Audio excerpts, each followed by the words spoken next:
कराची की सबसे बड़ी मातहत अदालतों में दाखिल होते ही टाइपराइटर्स की आवाज़ें समातों से टकराती थी, लेकिन दौर जदीद में कंप्यूटर आने के बाद इस काम से जुड़े अफराद माली मुश्किलात से दोचार हैं।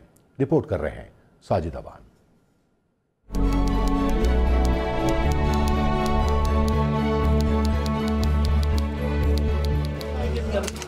एक दौर था कचहरी में कदम रखते ही टाइपराइटर्स की आवाज समात पर दस्तक देती थी, लेकिन बदलते जमाने और जदीद टेक्नोलॉजी की आमद के साथ ही ये आवाजें धीमी पड़ती जा रही हैं।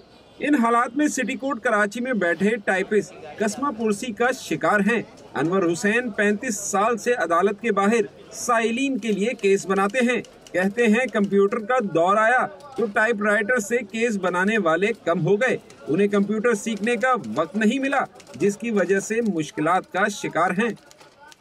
अब जिम्मेदारियां इतनी हैं कि यहाँ से शाम को जाते हैं, घर जाते जाते वही रात हो जाती है। उसके बाद इतना टाइम बचता ही नहीं कि कहीं से हम सीख लें, बैठ के कुछ कर लें। अनवर हुसैन कहते हैं टाइपराइटर पर केस बनाने में ज्यादा वक्त दरकार होता है, इसलिए साइलिन कंप्यूटर पर केस बनाने को तरजीह देते हैं। ज़माना फास्ट हो गया है, लोगों को काम जल्दी चाहिए और उसमें शाइनिंग होती है, ब्राइटनेस होती है।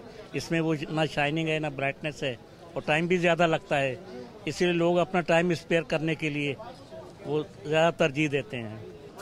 अनवर हुसैन माजी में रोजाना 10 केस बनाते थे और फी पेज 50 रुपए वसूल करते थे, लेकिन कंप्यूटराइज्ड दौर में मुश्किल से 2 ही केस मिल पाते हैं, जिसकी वजह से उनका गुजारा मुश्किल हो गया है। कैमरामैन सलमान हुसैन के हमरा साजिद अवान, हम न्यूज़ कराची।